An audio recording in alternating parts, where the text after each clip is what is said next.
Hi hello నమస్తే welcome to Srinivas me channel.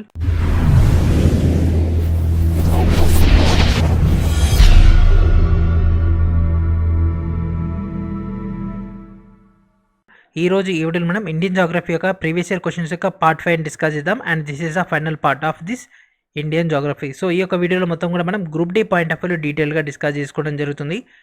And అదేవిధంగా ఈరోజు మనం ఈ యొక్క ఇండియన్ జాగ్రఫీని ఫినిష్ చేసేద్దాం. అండ్ నెక్స్ట్ వీడియోలో మనం వరల్డ్ జాగ్రఫీ అనేది ఫినిష్ చేసేసుకుంటే మనకి ఒక జాగ్రఫీ సెక్షన్ అనేది పూర్తిగా ఫినిష్ అయిపోతుంది.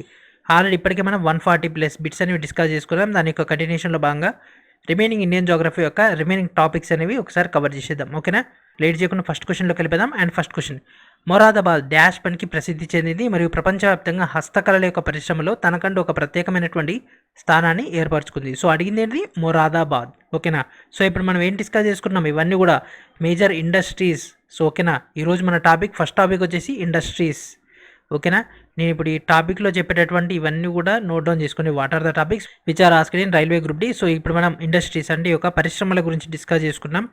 భారీ మధ్య తరహా అండ్ అదేవిధంగా కుటీర పరిశ్రమలు కూడా మనకి దీంట్లో ఇన్బిల్ట్ అయితే ఉండడం జరిగింది. ఓకేనా, ఈ యొక్క మొరాదాబాద్ అనేది దేనికి ప్రసిద్ధి అంటే మొరాదాబాద్ అనేది ఇత్తడికి ప్రసిద్ధి. ఓకేనా, మొరాదాబాద్ అనేది ఇత్తడికి ప్రసిద్ధి. సో మొరాదాబాద్ అనేది ఉత్తరప్రదేశ్లోని ఒక ముఖ్యమైనటువంటి ప్రాంతం. ఓకేనా, మొరాదాబాద్ అనేది ఈ కింది ఏ రాష్ట్రంలో ఉంది అంటే ఉత్తరప్రదేశ్ రాష్ట్రంలో ఉంది. ఇది రామ్గంగా నది ఒడ్డునైతే ఉండడం జరిగింది. ఈ యొక్క నగరం ఉత్తర అమెరికాకు మరియు ఐరోపా దేశానికి ఇత్తడి యొక్క హస్తకళల యొక్క భారీ ఎగుమతికి అయితే ప్రసిద్ధి చెందడం జరిగింది. సో దీని యొక్క మరొక పేరు వచ్చేసి పీటల్ నగరి లేదా ఇత్తడి నగరం అని అయితే పిలవడం జరుగుతుంది. ఓకేనా, బ్రాస్ సిటీ లేదా ఇత్తడి నగరం అని అయితే పిలవడం జరుగుతుంది. కాబట్టి one of the most important one. So ఇన్ని ఫీచర్స్ ఉన్నాయి కాబట్టి ఒక చేయండి. రామ్గంగా నది ఒడ్డున ఉన్నటువంటి ప్రముఖమైన నగరం ఏంటిది? మొరాదాబాద్. దేని ప్రసిద్ధి? ఇత్తడికి ప్రసిద్ధి. ఇది ఏ రాష్ట్రంలో ఉంది? ఉత్తరప్రదేశ్ రాష్ట్రంలో ఉంది. ఇట్లా మనం డీటెయిల్గా చదువుకుంటే ఆ యొక్క కాన్సెప్ట్ని ఎప్పటికి కూడా మర్చిపోము. కాబట్టి ఈ విధంగా మీరు ప్రిపేర్ అవ్వండి, డెఫినెట్గా స్కోర్ వస్తుంది. సో ఇట్లాంటి ఇంపార్టెంట్ అయినటువంటి క్లాసెస్ అన్ని కూడా ఆల్రెడీ మన యొక్క గ్రూప్ డి ఫౌండేషన్ కోర్సులు అందించడం జరిగింది. కేవలం 299కి అందుబాటులో ఉంది. వెంటనే జాయిన్ అయిపోండి. ఇప్పటికే 650+ వీడియోస్ అనేవి మీకోసం వెయిట్ చేస్తున్నాయి. అండ్ అదేవిధంగా మరికొన్ని సర్ప్రైజెస్ కూడా మీకు అయితే అక్కడ అందుబాటులో ఉంటాయి. వాటన్నింటిని కూడా యూటిలైజేషన్ చేసుకోండి విత్ మెటీరియల్స్. అండ్ అదేవిధంగా కంటెంట్ కూడా మీకోసం రెడీగా ఉంది. Gather it, get it. And next question, Essar steel limited అనేది డాష్లోని హజీరాలో ఉంది. సో ఎస్ఆర్ స్టీల్ లిమిటెడ్ ఈ కింద ఏ ప్రాంతంలో ఉంది? హజీరాలో ఉంది. మరి ఇది ఏ రాష్ట్రంలో ఉంది? ఓకేనా, ఎస్ఆర్ స్టీల్ లిమిటెడ్ అనేది పశ్చిమ బెంగాల్, గుజరాత్, ఒడిశా, జార్ఖండ్. ఎక్కడ ఫ్రెండ్స్? గుజరాత్లో ఉంది. ఎస్ఆర్ స్టీల్ లిమిటెడ్ అనేది గుజరాత్లోని హజీరాలో ఉంది. సో గుజరాత్లో ఉన్నటువంటి ప్రముఖ ఇండస్ట్రీ ఏంటిది? Essar steel limited. ఓకేనా, ఇది పూర్తిగా ఇంటిగ్రేటెడ్ కార్బన్ స్టీల్ కంపెనీ. ఓకేనా. అండ్ నెక్స్ట్ క్వశ్చన్, ఉత్తరప్రదేశ్లోని సహరాన్పూర్ నగరం అనేది దేనికి ప్రసిద్ధి చెందినటువంటిది? ఓకేనా, సో డైరెక్ట్గా మనకు ప్రాంతాలు అడిగేసి ఆ యొక్క ప్రాంతాలు దేనికి ప్రసిద్ధి అని అడుగుతున్నాడు. ఈ యొక్క యూపీలోని సహరాన్పూర్ అనేటటువంటి ప్రాంతం అనేది వుడ్ కార్వింగ్ కాటేజ్ ఫ్యాక్టరీ. ఓకేనా, సో ఈ యొక్క కలపకు సంబంధించినటువంటి డిజైన్ చేసినటువంటి కుటీర పరిశ్రమ. ఓకేనా, సో ఒక చెక్కలకు సంబంధించి ఈ యొక్క మేజర్ ప్రాసెస్ అయితే ఉంటుంది. ఓకేనా, అండ్ అదేవిధంగా దాంతోపాటు ఆ యొక్క ప్రాంతం అనేది ఇంకా దేని ఫేమస్ అంటే కాటన్ టెక్స్టైల్ అండ్ అదేవిధంగా షుగర్ ప్రాసెసింగ్ అనేది ఇక్కడ ఫేమస్గా జరుగుతుంటుంది. సహరాన్పూర్ ఎక్కడ ఉంది? యూపీలో ఉంది. ఓకేనా, అండ్ అదేవిధంగా వీడియో నచ్చితే ఖచ్చితంగా లైక్ చేయండి ఫ్రెండ్స్. అండ్ నెక్స్ట్ క్వశ్చన్, ఉత్తరప్రదేశ్లోని కాన్పూర్లో ఎన్ని తోలు కర్మాగారాలు ఉన్నాయి? ఓకేనా, యూపీలోని ఏ ప్రాంతంలో? కాన్పూర్లో ఎన్ని తోలు కర్మాగారాలు ఉన్నాయంటే దాదాపుగా 400 తోలు కర్మాగారాలు ఉండడం జరిగింది. ఇదంతా కూడా 2018 బేసిస్ పైన. ఓకేనా, 2018 బేసిస్ పైన. ఈ యొక్క కాన్పూర్ అనేది ఏ రాష్ట్రంలో ఉంది? ఉత్తరప్రదేశ్లో ఉంది. ఈ యొక్క కాన్పూర్ అనేది ఏ నది ఒడ్డున ఉంది అంటే గంగా నది ఒడ్డున ఉండడం జరిగింది.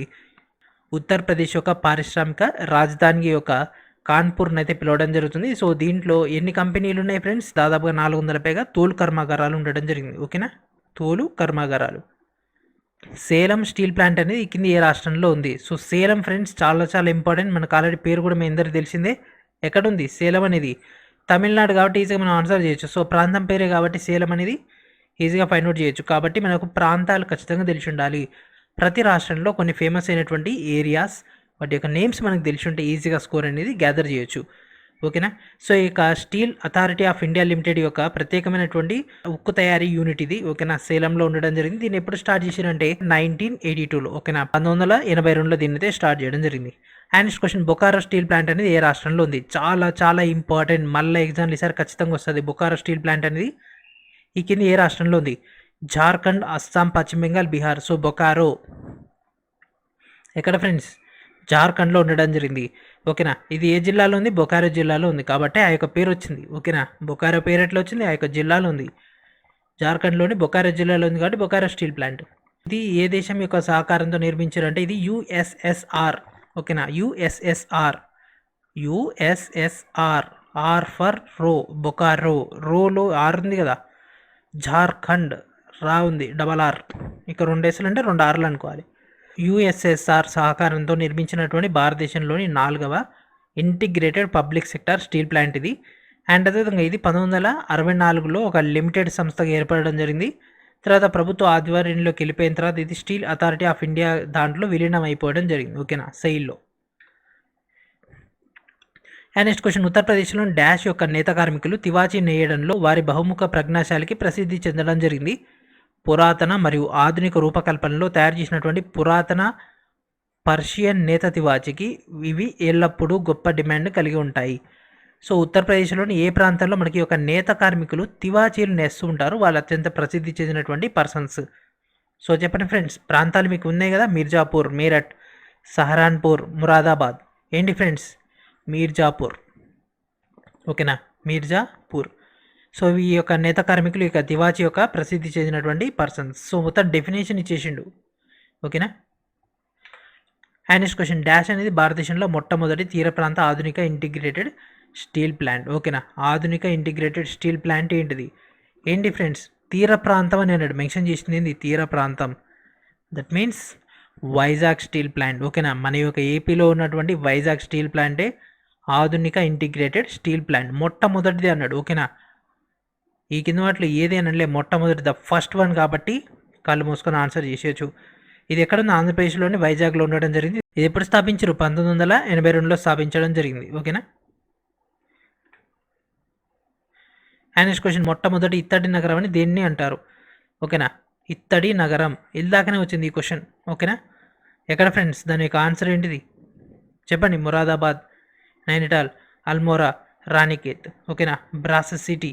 మనకి ఇక్కడ కన్నా తీసుకుంటే ఉత్తరాఖండ్ పాయింట్ ఆఫ్ వ్యూ ఇవ్వడం జరిగింది. ఈ క్వశ్చన్ని క్యాండిడేట్స్ ఖచ్చితంగా 2 రకాలుగా ఆన్సర్ చేయొచ్చు. కాకపోతే మనకు అక్కడ ఇచ్చినటువంటిది ఏంటి? ఉత్తరాఖండ్ అని మెన్షన్ చేసిండు కాబట్టి మొరాదాబాద్ అయ్యే అవకాశం లేదు. అదే ఇది ఇవ్వలేదంటే ఆటోమేటిక్గా మనం ఇతర నగరం అంటే మొరాదాబాద్ పెట్టేస్తాం, ఎందుకంటే ఇలాగ డిస్కస్ చేసుకున్నాం. ఓకేనా, కాన్సెప్ట్ అదే, కాకపోతే దాని యొక్క డిఫరెన్షియేషన్ని వాళ్ళు అక్కడ చేయడం జరిగింది. కాబట్టి మనం ఏంటిదంటే సగం చదువుకొని వెళ్తాం కాబట్టి హాఫ్ నాలెడ్జ్ తోటి తప్పు చేస్తాము. ఓకేనా, ఇక్కడ అడిగింది ఉత్తరాఖండ్, మన యొక్క మైండ్లో ఏం చెప్తుంది? ఉత్తర అనగానే ఉత్తరప్రదేశ్, ఇత్తడి నగరం, ఎమ్మటే కథ మొరాదాబాద్. ఇల్దాకనే కదా సార్ మీరు చెప్పింది, కానీ అడిగింది ఏంది? ఉత్తరాఖండ్.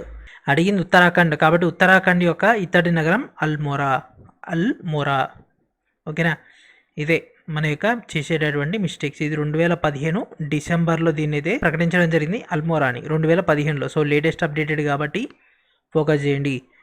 రాష్ట్రాలు, ఆ యొక్క రాష్ట్రాల్లో ఉన్నటువంటి ఇత్తడి నగరాలు. మనం ఏంటంటే ఉత్తర అనగానే ఏమంటే ఉత్తరప్రదేశ్ మన మైండ్లోకి వస్తుంది, ఇత్తడి నగరాన్ని పెట్టేస్తాం, మొరాదాబాద్ రైట్ ఆన్సర్ అనుకున్నాం. కానీ రెస్పాన్స్ షీట్ చూడంగానే అల్మోరా అని ఉంటుంది.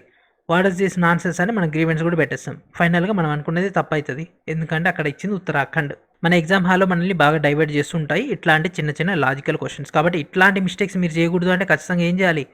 ప్రీవియస్ ఇయర్ క్వశ్చన్స్ పైన బాగా గ్రిప్ తెచ్చుకోవాలి. ఆల్రెడీ మీకు last 30 years from 1992 to 2021 up to NTPC CBT1 దాకా ఉన్నటువంటి క్వశ్చన్స్ అన్ని కూడా మీకు ఇక్కడ ఇవ్వడం జరిగింది. 3000కు పైగా ఇండియన్ జోగ్రఫీ యొక్క క్వశ్చన్స్. ఇవన్నీ కూడా బాగా ప్రిపేర్ అవ్వండి, స్కోర్ పెరుగుతుంది. దాంతోపాటు మిస్టేక్స్ అనేవి తగ్గిపోతాయి. మిస్టేక్స్ తగ్గితే ఆటోమేటిక్గా ఏమవుతుంది? నెగిటివ్ తగ్గిపోయి స్కోర్ పెరుగుతుంది. ఓకేనా, ఈ కింద వాటిలో దేన్ని మాంచెస్టర్ ఆఫ్ ఇండియా అని పిలుస్తుంటారు? మాంచెస్టర్. ఓకేనా, Manchester of India. Mumbai, Ahmedabad, Kolkata, Surat. ఎక్కడ ఫ్రెండ్స్? మాంచెస్టర్ ఆఫ్ ఇండియా అనేది గుజరాత్లో ఉంది. సో గుజరాత్లోని అహ్మదాబాద్ని మాంచెస్టర్ ఆఫ్ ఇండియా అని పిలుస్తారు. సో కాటన్ టెక్స్టైల్ క్యాపిటల్ని దేని పిలుస్తారంటే ముంబైని పిలుస్తారు. ఓకేనా, అండ్ అదేవిధంగా కాన్పూర్ని ఏమని పిలుస్తారంటే మాంచెస్టర్ ఆఫ్ నార్త్ ఇండియా అని పిలవడం జరుగుతుంది. ఇక్కడ మాంచెస్టర్ ఆఫ్ ఇండియా అని అన్నాడు కానీ మాంచెస్టర్ ఆఫ్ నార్త్ ఇండియా అని మెన్షన్ చేయలేదు కాబట్టి అహ్మదాబాద్ ఈజ్ అవర్ ఆన్సర్. ఓకేనా, మరి ఈ యొక్క కాన్పూర్ ఎక్కడ ఉంది? యూపీలో ఉంది. అండ్ నెక్స్ట్ క్వశ్చన్, మొదటి జనపనార మిల్లు డాష్లోని రిస్రా వద్ద స్థాపించడం జరిగింది. సో మొదటి జనపనార దేనికి ఫేమస్? పశ్చిమ బెంగాల్కి ఫేమస్. మరి పశ్చిమ బెంగాల్ కింద వాటి ఏది ఉంది? కోల్కతా ఉంది. కాబట్టి కోల్కతాలోని రిస్రా వద్ద స్థాపించడం జరిగింది. సో జనపనార అంటే మనం మ్యాక్సిమం మైండ్లోకి వచ్చేది ఏంటిది? పశ్చిమ బెంగాల్. పశ్చిమ బెంగాల్ ఏముంది? కోల్కతా ఉంది. కాబట్టి what is our answer? Kolkata is our answer. And రిష్ట్రా కూడా ఎక్కడ ఉంది? కోల్కతాలో ఉంది. కాబట్టి దెన్ మనకు అది డబల్ కాన్ఫిడెన్స్ అయితే ఇస్తుంది. ఇది 1855లో కోల్కతా సమీపంలోని రిష్ట్రా వద్ద దీనైతే ప్రారంభించడం జరిగింది. ప్రపంచవ్యాప్తంగా జనపనార ఉత్పత్తిలో భారతదేశం మొదటి స్థానంలో ఉండడం జరిగింది. ఓకేనా? 2018 టైంలో. IISCO బర్న్పూర్ స్టీల్ ప్లాంట్ అనేది ఈ కింది వాటిలో ఎక్కడ ఉండడం జరిగింది. ఓకేనా?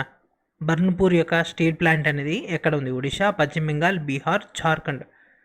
ఎక్కడ ఫ్రెండ్స్? పశ్చిమ బెంగాల్లో ఉంది. IISCO ఇది ఇంపార్టెంట్. IISCO బర్న్పూర్ అనేది ఎక్కడ ఉంది అంటే పశ్చిమ బెంగాల్లో ఉంది. ఓకేనా? ఇది దేనికి సంబంధించింది? Steel authority of India limited చెందినటువంటి IISCO స్టీల్ ప్లాంట్ అనేది భారతదేశంలోని పశ్చిమ బెంగాల్లోని అసన్సోల్ పక్కన ఉన్నటువంటి బర్న్పూర్ దగ్గర ఉన్నటువంటి ఒక ఇంటిగ్రేటెడ్ స్టీల్ ప్లాంట్ ఇది. ఓకేనా? And next question, Mathura refinery ఉత్తరప్రదేశ్లో ఉన్నటువంటి ఏకైక రిఫైనరీ. ఇది దేశంలోని చైన్ ఇండియన్ ఆయిల్ రిఫైనరీలో ఏ ర్యాంక్లో ఉంది? చైన్ అంటే ఏంటి? ఒక లింక్డ్ అయినటువంటిది. ఓకేనా? సో మధుర రిఫైనరీ అనేది ఉత్తరప్రదేశ్లో ఉన్నటువంటి ఏకైక రిఫైనరీ. అండ్ అదేవిధంగా ఇది ఇండియన్ ఆయిల్ రిఫైనరీలో చైన్ సిస్టంలో కనుక తీసుకున్నట్లయితే ఇది ఎన్నో నెంబర్లో ఉంది? ఓకేనా? ఇది 6వ ప్లేస్లో ఉండడం జరిగింది. ఓకేనా? This is in 6th place. ఓకేనా? ఇది 1982లో 6 MMPTA సామర్థ్యంతో జాతీయ రాజధాని ప్రాంతంతో సహా ఢిల్లీతో సహా వాయువ్య ప్రాంతంలో ఉన్నటువంటి పెట్రోలియం ఉత్పత్తుల డిమాండ్ని తీర్చడానికి దీనైతే స్టార్ట్ చేయడం జరిగింది. ఓకేనా? And next question, Mathura refinery. మళ్ళీ సేమ్ క్వశ్చన్. ఓకేనా? సో ఈ క్వశ్చన్ ఒకసారి చూడండి ఫ్రెండ్స్. ఇది 3 అక్టోబర్ 3rd షిఫ్ట్లో వస్తే సేమ్ క్వశ్చన్ని కొద్దిగా మార్చేసి ఏం చేసిండు ఇక్కడ? ఫస్ట్ షిఫ్ట్లో వేయడం జరిగింది. ఇది ఫస్ట్ షిఫ్ట్ క్వశ్చన్, ఇలాగ చూపించింది 3rd షిఫ్ట్ క్వశ్చన్ సేమ్. ఓకేనా? ఇక్కడ ఏం చేసిండు? 6 MMTPA సామర్థ్యాన్ని పెట్టేసి సేమ్ డేటాని ఇవ్వడం జరిగింది. ఓకేనా? ఇదే మీకు ఇలాగ ఎక్స్ప్లెయిన్ చేసినటువంటి డేటా 1982లో. This is transport. ఓకేనా? సో దేశం యొక్క ట్రాన్స్పోర్ట్. భారత ఆర్థిక వ్యవస్థను వేగవంతం చేసేటటువంటి ప్రధాన రవాణా విధానాలు ఏంటివి? వాటర్ షిప్లు, బైసికిళ్ళు, రైల్వేస్ అండ్ అదేవిధంగా బుల్లాక్ కార్ట్స్ అంటే ఎడ్ల బండ్లు. భారత ఆర్థిక వ్యవస్థను వేగవంతం చేసేటటువంటి ప్రధాన రవాణా విధానాలు ఏంటి ఫ్రెండ్స్? రైల్వేస్. ఓకేనా? దేశంలోని అత్యధిక ఉద్యోగులు కలిగినటువంటి అండ్ అదేవిధంగా ఎక్కువ ట్రాన్స్పోర్ట్ చేసేటటువంటి ఫెసిలిటీ ఉన్నది రైల్వేస్కి మాత్రమే. కాబట్టి railways is our answer. And అదేవిధంగా ఇక్కడ మనకు వాటర్ షిప్స్ అంటే షిప్స్ ద్వారా, సైకిల్స్ ద్వారా, ఎడ్ల బండ్ల ద్వారా మనకు రవాణా తొందరగా అవుతుందా? కాదు. సో షిప్స్ కనుక తీసుకుంటే ఒక ప్రాంతం నుంచి ఇంకో ప్రాంతానికి వెళ్ళడానికి 2 రోజుల నుంచి వారం పట్టవచ్చు, లేకపోతే 4 రోజులు పట్టవచ్చు. వారం, 10 రోజులు, ఒక్కొక్కసారి నెల కూడా పడుతుంది, నెల పైనే పడుతుంది. అదే మనం సైకిల్ మీద పోవాలంటే అంతకంటే ఎక్కువ టైం పడుతుంది. ఎడ్ల బండ్లు అయితే సైకిల్ కంటే ఇంకా ఘోరం. రైల్వేలు ఒకటే కదా మనకు ఒక రోజులోనే కొన్ని వందల కిలోమీటర్లు ప్రయాణించగలవు. అండ్ అదేవిధంగా త్వరగా సరుకు రవాణా కానీ ప్రయాణికుల రవాణా కానీ చేర్చగలవు. అండ్ అదేవిధంగా లో బడ్జెట్లో. కాబట్టి ఇది మన యొక్క మెయిన్ ఆర్థిక వ్యవస్థకు వేగవంతం అవుతుంది. ప్రపంచంలోని అతిపెద్ద రైల్వేలో భారతీయ రైల్వేల పరిస్థితి ఏమిటి? ఓకేనా? ఇవన్నీ రైల్వేల గురించి అన్నమాట. సో ప్రపంచంలోని అతిపెద్ద రైల్వేలలో భారతీయ రైల్వేల పరిస్థితి ఏమిటి? సో మనకి ఇక్కడ పొజిషన్స్ ఇవ్వడం జరిగింది 7, 5, 3, 4. సో మన యొక్క భారతదేశం యొక్క పొజిషన్ ఎక్కడ ఉంది అంటే 4th ప్లేస్లో ఉండడం జరిగింది. ఓకేనా? అతిపెద్ద నెట్వర్క్లలో కనుక తీసుకుంటే భారతదేశం అనేది 4th పొజిషన్లో ఉంది. సో ఇక్కడ మనకు నెట్వర్క్ని మెన్షన్ చేసిండే ఎక్కడన్నా, కాబట్టి ఇది అయ్యే అవకాశం లేదు. ఓకే, మరి మిగిలిన పాయింట్స్ చూద్దాం, ఏదైనా ఛాన్స్ ఉంటుందేమో. ఓకేనా? భారతదేశం నెట్వర్క్ పాయింట్ ఆఫ్ వ్యూలో చూస్తే మనకి ఇక్కడ ఆప్షన్లో నెంబర్ 4 అని మ్యాచ్ అవుతుంది. కానీ ఎక్కడ క్వశ్చన్లో కూడా నెట్వర్క్ అని మెన్షన్ చేయలేదు, కాబట్టి వదిలేస్తాం. భారతీయ రైల్వే అనేది ఆసియా ఖండంలో 2వ అతిపెద్ద రైల్వే నెట్వర్క్ కలిగింది. ప్రపంచంలోనే ఏకైక ప్రభుత్వ యాజమాన్యంలో నడుస్తున్నటువంటి రైల్వే సిస్టమ్ మనది. సో మనకి ఇక్కడ 2 లేదు, ఆప్షన్లో 1 లేదు. సో నెట్వర్క్ పాయింట్ ఆఫ్ వ్యూలో మనకు ఆల్ ఓవర్ ద ప్రపంచం పాయింట్ ఆఫ్ వ్యూలో అన్నాడు. నెట్వర్క్ అనే పదం లేదు కాబట్టి ఈ క్వశ్చన్ని రైల్వే అనేది క్యాన్సిల్ చేయడం జరిగింది. ఓకేనా? ఈ క్వశ్చన్ క్యాన్సిల్ అయింది because network word is not inbuilted in this question. ఓకేనా? కాకపోతే దాని యొక్క ఆన్సర్ అది. అండ్ నెక్స్ట్ క్వశ్చన్, భారతదేశం యొక్క మొదటి బుల్లెట్ ట్రైన్లని ఏ ప్రాంతాల మధ్య నడపడానికి ప్రతిపాదించడం జరిగింది? Between these 2 areas. ఓకేనా? సూరత్ ముంబై, అహ్మదాబాద్ ముంబై, వడోదర ముంబై, లేకపోతే వాపి ముంబై. ఒకటైతే ఖచ్చితంగా ముంబై మనకు తెలుసు, కానీ నెక్స్ట్ ఇంకోటి ఏంటిది? ఇంకోటి వచ్చేసి అహ్మదాబాద్ టు ముంబై. సో మొట్టమొదటి బుల్లెట్ ట్రైన్ అనేది అహ్మదాబాద్ నుంచి ముంబై మధ్య నడపాలని ఇది ప్లాన్ చేయడం జరిగింది. ఇది గుజరాత్లోని సబర్మతి నుండి ముంబైలోని బాంద్రా వరకు అయితే మొత్తం దాదాపుగా 508 కిలోమీటర్లు అయితే ప్రయాణం అయితే ఉంటుంది. ఓకేనా. సో దీనికి సంబంధించి భారత ప్రధాని అయినటువంటి నరేంద్ర మోడీ గారు జపాన్ ప్రధాని అయినటువంటి షింజో అబే 2017 సెప్టెంబర్ 14న గుజరాత్లోని అహ్మదాబాద్ గుజరాత్లో ఈ యొక్క ప్రాజెక్టుకి శంకుస్థాపన చేశారు. ఓకేనా. కాబట్టి ఈజీ మనకైతే గుర్తుంటుంది. ఎందుకని మంచి మళ్ళీసారి ఈ యొక్క వీడియోని రివైజ్ చేసి మీకు ఇంకా గుర్తుంటుంది. దిగువ పేర్కొన్నటువంటి వాటిలో ఇది గల్ఫ్ ఆఫ్ కచ్లోని సముద్ర నౌకాశ్రయం. ఓకేనా. గల్ఫ్ ఆఫ్ చెప్పండి. Gulf of Kutch. కచ్ ఎక్కడ ఉంది? గుజరాత్లో ఉంది. సో ఏంటి ఫ్రెండ్స్ దీని యొక్క ఆన్సర్ ఏంటిది? కచ్ అనేది గుజరాత్లో ఉంది. ఇక్కడ ఇచ్చిన 4 ఏది ఉంది గుజరాత్లో? కాండ్లా. అదొకటి నౌకాశ్రయం, సముద్రానికి సంబంధించింది. ఓకేనా. ఓడరేవుల కొరకు నేషనల్ టెక్నాలజీ సెంటర్ యొక్క స్థాపన ఇటీవల ఏ ప్రాంతంలో చేయడం జరిగింది? వారణాసి, అహ్మదాబాద్, కాన్పూర్, చెన్నై. సో ఇక్కడ చూడండి ఫ్రెండ్స్, వారణాసిలో మనకి ఒక ఓడరేవులకు సంబంధించి కనుక తీసుకున్నట్లయితే మనకి ఇక్కడ సముద్రం ఉందా? ఓకేనా. ఉత్తరప్రదేశ్లో సముద్రం ఉందా? లేదుగా. అహ్మదాబాద్లో ఉన్నప్పటికీ మనకి ఒక ఇన్స్టిట్యూట్ ఎన్టీసీ ఎక్కడ ఉంది? చెన్నైలో ఉంది. ఓకేనా. నేషనల్ టెక్నాలజీ సెంటర్ అనేది ఎక్కడ ఎస్టాబ్లిష్ చేశారు? చెన్నైలో ఎస్టాబ్లిష్ చేయడం జరిగింది. అండ్ నెక్స్ట్ క్వశ్చన్, ప్రపంచంలోని సింగిల్ రన్వేలో అత్యంత రద్దీగా ఉండేటటువంటి సింగిల్ రన్వేగా ఏ భారతీయ విమానాశ్రయం మారింది? ఓకేనా. ప్రపంచంలోని సింగిల్ రన్వే కేటగిరీలో అత్యంత రద్దీగా ఉండేటటువంటి సింగిల్ రన్వేగా ఏ భారతీయ విమానాశ్రయం మారడం జరిగింది? ఓకేనా. అత్యంత రద్దీగా ఉండేటటువంటి సింగిల్ రన్వే విమానాశ్రయం ఏంటిది? ఏం డిఫరెన్స్ అది? ఛత్రపతి శివాజీ మహారాజా ఇంటర్నేషనల్ ఎయిర్పోర్ట్. ఛత్రపతి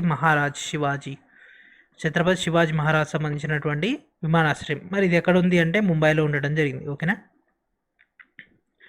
ప్రపంచంలోని సింగిల్ రన్వే ఇది జీవికే గ్రూప్ తోటి ఇదైతే నడవడం జరుగుతుంది. నెక్స్ట్ క్వశ్చన్, జమ్మూ కాశ్మీర్లోని శ్రీనగర్ నుంచి ఎయిర్ ట్రాన్స్పోర్ట్ ఫెసిలిటీని ప్రారంభించినటువంటి తొలి విదేశీ ఎయిర్లైన్స్గా డాష్ నిలవడం జరిగింది. శ్రీనగర్ నుంచి ఎయిర్ ట్రాన్స్పోర్ట్ ఫెసిలిటీని ప్రొవైడ్ చేసినటువంటి విదేశీ ఎయిర్లైన్స్. ఓకేనా. Not a Indian. విదేశీ ఎయిర్లైన్స్ వచ్చేసి ఎయిర్ ఏషియా అనేది నిర్వహించింది. ఓకేనా. ఇది 1993లో స్థాపించడం జరిగింది. ఎయిర్ ట్రాన్స్పోర్ట్ సదుపాయాన్ని ప్రారంభించినటువంటి తొలి విదేశీ విమానయాన సంస్థగా ఎయిర్ ఏషియా నిలవడం జరిగింది. అండ్ నెక్స్ట్ క్వశ్చన్, ఒకవేళ మీరు కనుక జాలీ గ్రాండ్ ఎయిర్పోర్ట్లో ల్యాండ్ అయినట్లయితే మీరు అప్పుడు ఏ ప్రాంతంలో ఉంటారు? That means jolly grand airport అనేది ఈ కింద ఏ ప్రాంతంలో ఉంది? సిక్కిం, ఉత్తరాఖండ్, ఉత్తరప్రదేశ్, హిమాచల్ ప్రదేశ్. ఓకేనా. ఈ విధంగా క్వశ్చన్ అడగడం జరిగింది. ఈ క్వశ్చన్ ఏంటంటే కొద్దిగా డౌట్ వచ్చేస్తుంది మనకి, ఏంటంటే ఏం అడుగుతుండో అనేది. ఓకేనా. మనల్ని అడిగింది ఏంది? జాలీ గ్రాండ్ ఎయిర్పోర్ట్ అనేది ఎక్కడ ఉంది?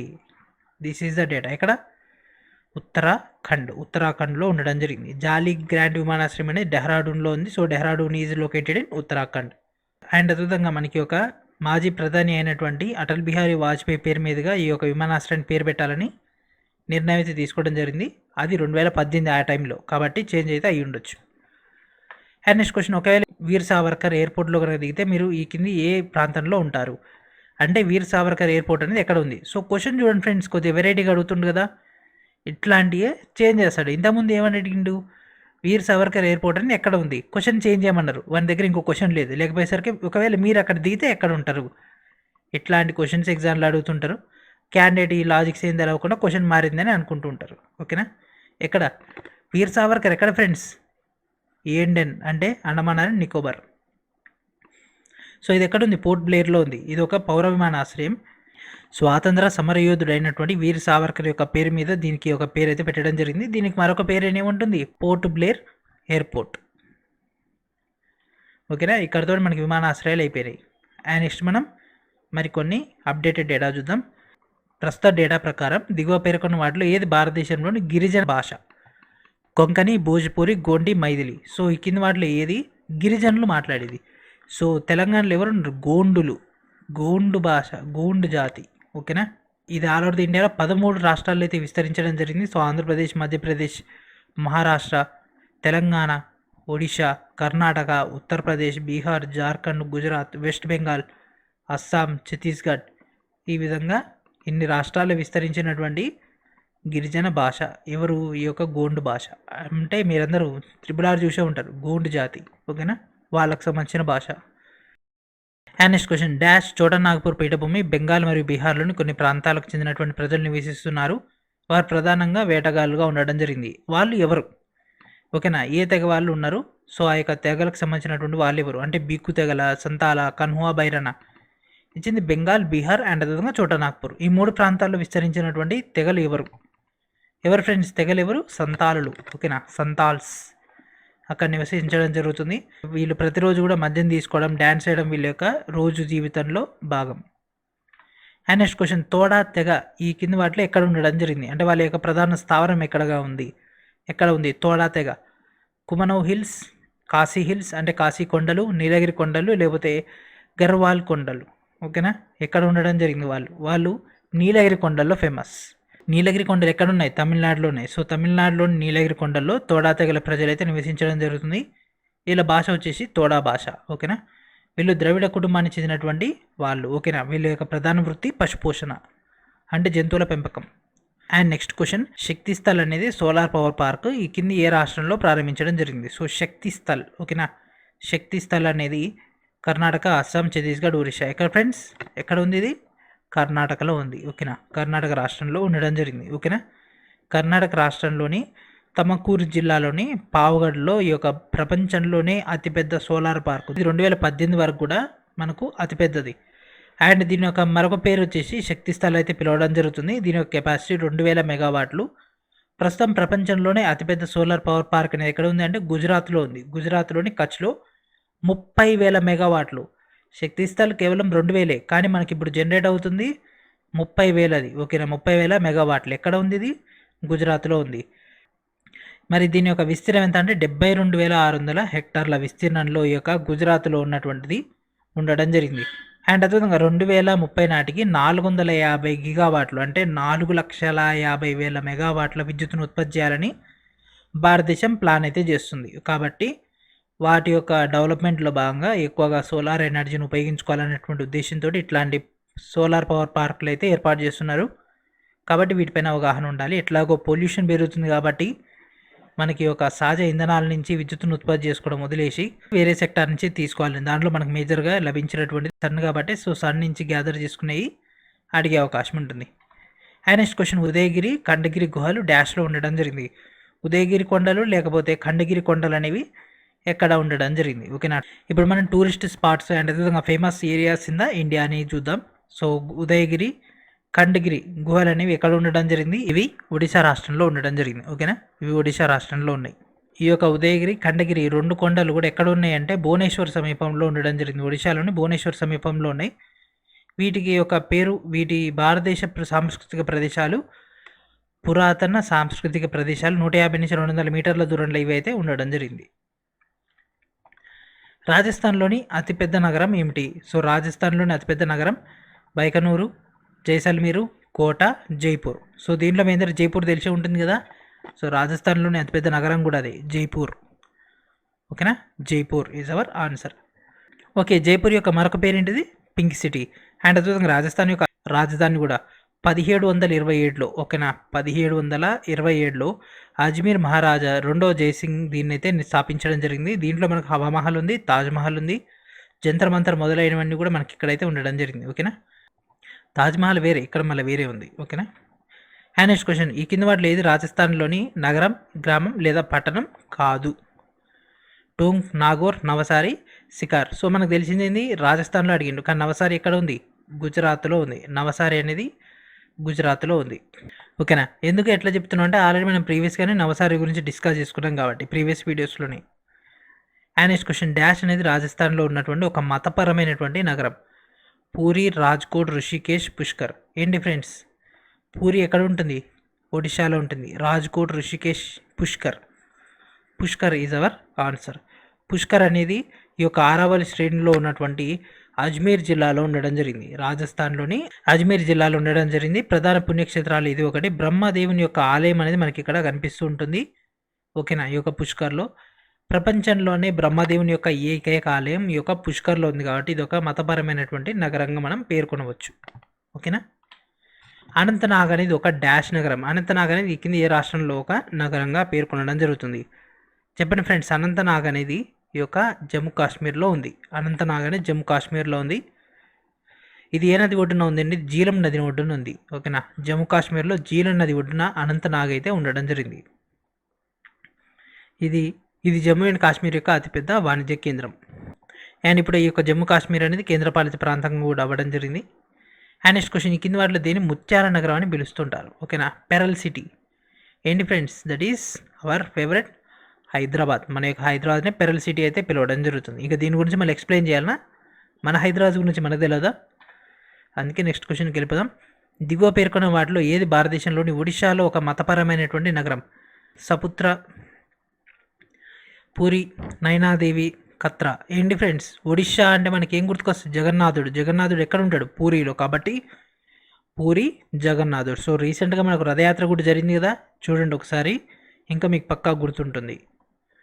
ఈ కింది వాటిలో దేన్ని సిలికాన్ వ్యాలీ ఆఫ్ ఇండియా అని పిలుస్తారు? సో సిలికాన్ వ్యాలీ, ఇక మీకు చెప్పని అవసరం లేదు, సిలికాన్ వ్యాలీ డెడ్ ఈజీ మీ అందరూ కూడా. ఎక్కడ ఫ్రెండ్స్? బెంగళూరు. ఓకేనా, ఎక్కువగా మనకు అక్కడ ఇంటెల్, ఐబిఎం, యాపిల్, గూగుల్ లాంటి ప్రధాన కార్యాలయాలు కూడా అక్కడ ఉండడం జరిగింది. ఎడాబి యొక్క ప్రధాన కార్యాలయం కూడా అక్కడనే ఉండడం జరిగింది. కాబట్టి దాన్ని మనం సిలికాన్ వ్యాలీ ఆఫ్ ఇండియా అని పిలుస్తాం. దీని యొక్క స్పెషాలిటీ కర్ణాటక యొక్క రాజధాని కూడా, అండ్ భారతదేశంలోని 7వ అతిపెద్ద నగరం కూడా, అండ్ అదేవిధంగా ఎక్కువగా చిప్స్ అట్లాంటి ఎలక్ట్రానిక్ ఎలిమెంట్స్ అన్నీ కూడా మనకి యొక్క బెంగళూరులో తయారవుతుంటాయి. కాబట్టి దీన్ని మనం సిలికాన్ వ్యాలీ అయితే పిలవడం జరుగుతుంది. సిలికాన్ అనేది ఏంటిది? ఒక సెమీ కండక్టర్ కదా, కాబట్టి వాటి వర్షన్లు ఇక్కడ మనకి ఎక్కువగా వాటిని ఉపయోగిస్తుంటారు. కాబట్టి దీనికి ఆ యొక్క పేరు రావడం జరిగింది. దిగువ పేర్కొన్న వీటిని ప్రిన్సెస్ ఆఫ్ హిల్ స్టేషన్ అని పిలుస్తుంటారు. సో హిల్ స్టేషన్ ఎక్కడ ఉంది ఫ్రెండ్స్? ఇనే ఉంటారు కదా హిల్ స్టేషన్, ఎక్కడ? Kodaikanal. Princess of hill stations ఎక్కడ? కొడైకెనాల్. మరి కొడైకెనాల్ ఎక్కడ ఉంది, ఏ రాష్ట్రంలో ఉంది అంటే తమిళనాడులో ఉండడం జరిగింది. అండ్ దీని యొక్క మరొక షార్ట్ పేరు వచ్చేసి గిఫ్ట్ ఆఫ్ ది ఫారెస్ట్. ఓకేనా, gift of the forest. And next question, Sabarmati నది ఒడ్డున ఈ కింది ఏ నగరంలో ఉండడం జరుగుతుంది? ఓకేనా, సబర్మతి నది ఒడ్డున ఈ కింది ఏ నగరం అనేది ఉండడం జరిగింది? సూరత్, వడోదర, భావనగర్, అహ్మదాబాద్. ఏంటి ఫ్రెండ్స్, సబర్మతి నది ఒడ్డున ఉన్నటువంటిది అహ్మదాబాద్. సబర్మతి నది ఒడ్డున ఉంది. ఇది గుజరాత్లోని ఒక పెద్ద నగరం. దీని ఒక మరొక పేరు Manchester of India. Manchester of north India కాదు, మాంచెస్టర్ ఆఫ్ ఇండియా. ఓకేనా, అండ్ అదేవిధంగా ఇక్కడ మనకు కంకారియా సరస్సు ఉంది, హుతీ సింగ్ జైన దేవాలయం ఉంది, జామా మసీద్ ఉంది, సబర్మతి ఆశ్రమం కూడా ఇక్కడనే ఉండడం జరిగింది. ఓకేనా, సబర్మతి ఆశ్రమం దేనికి సంబంధించింది? భారతదేశ చరిత్రలో కొన్ని ముఖ్యమైనటువంటి సంఘటనలు, ఉప్పు సత్యాగ్రహం కూడా ఒకటి. సో దానికి సంబంధించినటువంటి ప్రాసెస్ అనేది సబర్మతి ఆశ్రమం నుంచి స్టార్ట్ అయింది కదా. హుగ్లీ నది ఒడ్డున ఏ భారతీయ నగరం అనేది ఉండడం జరిగింది? కటక్, గ్యాంగ్టక్, చెన్నై, కోల్కతా. సో కటక్ అనేది ఒడిశాలో ఉంది కాదు, సిక్కిం, గ్యాంగ్టక్, చెన్నై తమిళనాడు, మిగిలింది కోల్కతా. ఓకేనా, సో బేసిక్స్ వస్తే ఈజీగా ఆన్సర్ చేసేయచ్చు. అండ్ నెక్స్ట్ క్వశ్చన్, భారతదేశం ప్రపంచంలోనే అత్యధిక జనాభా కలిగినటువంటి డాష్ దేశం? ఓకేనా, ప్రపంచంలోనే అత్యధిక జనాభా కలిగినటువంటి 2వ దేశం. ఓకే, ఫస్ట్ ప్లేస్లో ఏముంది? చైనా. అండ్ ఇది కొన్ని సంవత్సరాల తర్వాత ఇదేమవుతుంది? ఉల్టా అయిపోతుంది. ప్రపంచంలోనే అత్యధిక జనాభా కలిగినటువంటి దేశం భారతదేశం అవుతుంది, ఇప్పుడు కాదు. ఓకేనా, కొద్ది సంవత్సరాలు అయిన తర్వాత. ప్రస్తుతం భారతదేశ జనాభా 140 కోట్లు. ఓకేనా, ప్రస్తుతం భారతదేశ జనాభా 140 కోట్లు. ఓకేనా, సో నిన్న ఏంటిది? జూలై 11, దట్ మీన్స్ ప్రపంచ జనాభా దినోత్సవం. కాబట్టి భారతదేశంలో జరిపినటువంటి సర్వే ప్రకారంగా ప్రస్తుతం భారతదేశ జనాభా 140 కోట్లుగా అంచనా అయితే వేయడం జరిగింది. కానీ 2021 జనాభా లెక్కలు చేపట్టకపోవడం వల్ల ఎగ్జాక్ట్ డేట్ అయితే మనకది తెలియదు. అండ్ నెక్స్ట్ క్వశ్చన్, ఇదిగో పేర్కొన్న వాటిలో ఏది రామసేతు ఉంది? హిందువులకు అత్యంత పవిత్రమైనటువంటి రామాయణానికి మూల స్తంభంగా ప్రజెంట్ కనిపిస్తున్నటువంటి దాంట్లో ఈ యొక్క రామసేతు ఒకటి. దీని యొక్క మరొక పేరు ఏంటిది? ఓకేనా, ఈ కింది వాటిలో ఎక్కడ ఉంది? బేరింగ్ జలసంధి. బేరింగ్ జలసంధి ఎక్కడ ఉంది ఫ్రెండ్స్? ఎక్కడ ఉంటుంది ఇది? 2 ఖండాల మధ్య, 2 టైమ్ లైన్ల మధ్య బేరింగ్ జలసంధి ఉంటుంది. ఓకేనా, అంటే బేరింగ్ జలసంధి కనుక తీసుకుంటే ఇటుపక్క ఒక టైం లైన్ ఉంటుంది, ఇటుపక్క ఒక టైం లైన్లో ఉంటుంది. అది ఒక రామసేతు, ఇక్కడ భారతదేశం, ఇక్కడ శ్రీలంక, ఒకే టైం లైన్ కదా, వేరు కాదు కదా. అండ్ నెక్స్ట్ కీల్ నహర్ కాదు, జిబ్రాల్టర్ జలసంధి కూడా కాదు. ఆల్రెడీ మనం గతంలోనే స్ట్రైట్స్ అంటే జలసంధుల గురించి డీటెయిల్గా డిస్కస్ చేసుకున్నాం. ఇది ఎక్కడుంది? రామసేతు పాక్ జలసంధిలో ఉండడం జరిగింది. పాక్ జలసంధి. రామసేతు యొక్క మరొక పేరు ఏంటిది? చెప్పండి ఫ్రెండ్స్, చెప్పండి. ఇంకొక పేరు ఏముంది? ఆ యొక్క పేరు కూడా అడుగుతుంటాడు ఎగ్జామ్లో. ఓకేనా, యాడమ్స్ బ్రిడ్జ్ అని కూడా అనడం జరుగుతుంది. And this is the last question in this video. Masulipatnam అని అంటారు. భారతదేశం యొక్క తూర్పు తీరంలో ఉన్నటువంటి ఒక సంపన్నమైన భాగం. ఇది డాష్ పనికి ప్రసిద్ధి చెందింది. మసూలీపట్నం లేదా మచిలీపట్నం అనేది కలంకారీ వ్యవస్థ. ఓకేనా, Kalamkari designs. So this is design of Kalamkari. ఇక్కడితో మనకి ఏమైపోయినాయి టోటల్గా ఇండియన్ జాగ్రఫీ అనేది ఫినిష్ అయిపోయింది. నెక్స్ట్ మనకు రిమైనింగ్ క్వశ్చన్స్ ఏమున్నాయి, వరల్డ్ జియోగ్రఫీ ఉన్నాయి. అది నెక్స్ట్ వీడియోలో డీటెయిల్గా డిస్కస్ చేసుకుందాం. సింగిల్ వీడియో ఉంటుంది వరల్డ్ జియోగ్రఫీ మొత్తం. ఈ యొక్క వీడియో మీరు ఒకసారి చూసుకుంటే వరల్డ్ జియోగ్రఫీ నుంచి ఏ క్వశ్చన్స్ వచ్చినాయి, ఎట్లా ఉన్నాయి అనేది మీకు ఒక ప్రాపర్ ఐడియా వస్తుంది. ఓకేనా. ఇక్కడితోటి యొక్క మనకు 181 క్వశ్చన్స్ అయితే అయిపోయినాయి. అండ్ ఇప్పుడు మన యొక్క క్వశ్చన్స్ అనేవి ఎక్కడి నుంచి గ్యాదర్ చేసుకోవాలి ఏంది అనేది ఇప్పుడు ఒకసారి చూద్దాం. ఓకేనా. ఈ వీడియో కింద ఉన్నటువంటి డిస్క్రిప్షన్లో మన యొక్క ఫౌండేషన్ కోర్స్ అని అందుబాటులో ఉండడం జరిగింది. డైరెక్ట్ ఆ యొక్క లింక్ ఓపెన్ చేయండి. డైరెక్ట్ మన యొక్క ఫౌండేషన్ కోర్స్ వెబ్సైట్లోకి వెళ్ళిపోతారు. వెళ్ళిపోయిన తర్వాత ఈరోజు ఈవినింగ్ వరకు ఇక్కడ ఇండియన్ జాగ్రఫీ అని కనిపిస్తుంది కదా, సో డైరెక్ట్ దీనిపైన క్లిక్ చేయండి. క్లిక్ చేసిన తర్వాత ఈ విధంగా స్క్రోల్ డౌన్ చేసేస్తే ఇక్కడ మీకు పార్ట్ 5 వీడియో వచ్చేస్తుంది. ఇప్పుడు మీకు చెప్తున్నటువంటి వీడియోని ఇక్కడ మీకు ప్లేస్ అయిపోతుంది. ఈ యొక్క వీడియో చూసిన తర్వాత డైరెక్ట్గా ఇక్కడ కనిపిస్తుంది కదా railway Telugu medium, English medium. So direct మీరు ఇంగ్లీష్ మీడియం క్లిక్ చేసినా, తెలుగు మీడియం క్లిక్ చేసినా దాంట్లో మీకు లాస్ట్లో అందుబాటులో ఉంటుంది. ఓకేనా. ఇక్కడికి వచ్చిన తర్వాత ఇక్కడ మీకు కంటెంట్ అందుబాటులో ఉంటుంది ఇండియన్ జాగ్రఫీ అని. లేదు సార్ మాకు ఇక్కడ ఏమొద్దు అంటే ఒక పని చేస్తాను, నేను డైరెక్ట్ ఇక్కడనే పెట్టేస్తాను. ఓకేనా. ఇక్కడ ఇండియన్ జాగ్రఫీ పీవైక్యూ అయిపోయింది కదా, దాని కిందనే Indian geography group D special PYQ అని ఇక్కడనే పెట్టేస్తా. దాంట్లో మీకు ఇండియన్ జాగ్రఫీ, వరల్డ్ జాగ్రఫీ రెండు కలిపి అయితే ఉండడం జరుగుతుంది. ఓకేనా. ఆల్రెడీ మీకు గతంలోనే ఆ యొక్క పీడిఎఫ్ చూపించడం జరిగింది. ఎవరైతే ఆ యొక్క పీడిఎఫ్ చూడలేదో వారందరూ కూడా ప్రీవియస్ క్లాస్ చూస్తే మీకు ఆ యొక్క కంటెంట్ అనేది లభిస్తుంది. ఓకే. మరి ఇప్పుడు ఈ యొక్క పీడిఎఫ్ని ఎట్లా డౌన్లోడ్ చేసుకోవాలి, డైరెక్ట్గా మీరు ఇక్కడ కనిపిస్తున్నటువంటి లాగిన్ బటన్ ద్వారా మీరైతే గ్యాదర్ చేసుకోవచ్చు. సో ఫస్ట్ మీరు ఇక్కడ డాష్బోర్డ్లోకి వెళ్ళాల్సి ఉంటుంది. సో ఫస్ట్ ఎవరైతే కోర్స్ తీసుకోలేదో వాళ్ళందరూ కూడా ఫస్ట్ ఏం చేయండి అంటే ఇక్కడ సైన్ అప్ కనిపిస్తుంది కదా, సైన్ అప్ అవ్వండి. ఆ తర్వాత ఇక్కడ లాగిన్ కనిపిస్తుంది కదా, లాగిన్ అయిపోయిన తర్వాత ఈ యొక్క పేజ్లోకి వచ్చి ఇక్కడ కనిపిస్తుంది కదా యాడ్ టు కార్ట్, క్లిక్ చేసిన తర్వాత నెక్స్ట్ మీ యొక్క ప్రొసీజర్ ఉంటుంది.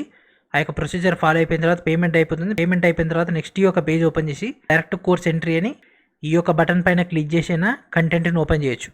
లేదు అంటే డైరెక్ట్ ఇక్కడ కిందకి స్క్రోల్ డౌన్ చేసేసి ఇక్కడ కనిపిస్తున్నాయి కదా టాపిక్స్, ఏ ఒక్క టాపిక్ పైన మీరు క్లిక్ చేసినా అప్పుడు ఇవన్నీ కూడా యాక్టివేట్ అవుతాయి కాబట్టి ఇమీడియట్గా మీకు కంటెంట్ అయితే లభిస్తుంది. ఓకేనా. ఇప్పటికే 654 లెసన్స్ అందుబాటులోనే 242 గంటల నిడివితో కూడినటువంటి కంటెంట్ అందుబాటులో ఉంది. ప్లస్ అండ్ ఎన్రోల్ ప్రాసెస్ కూడా మీకు ఇక్కడ అందుబాటులో ఉంది. దీన్ని ఉపయోగించుకొని గ్యాదర్ చేసుకోండి. ఓకేనా. సో ఇది ఫ్రెండ్స్ ఈరోజు వీడియో. నెక్స్ట్ వీడియో మనకు నేడతో కలుద్దాం. And thank for watching.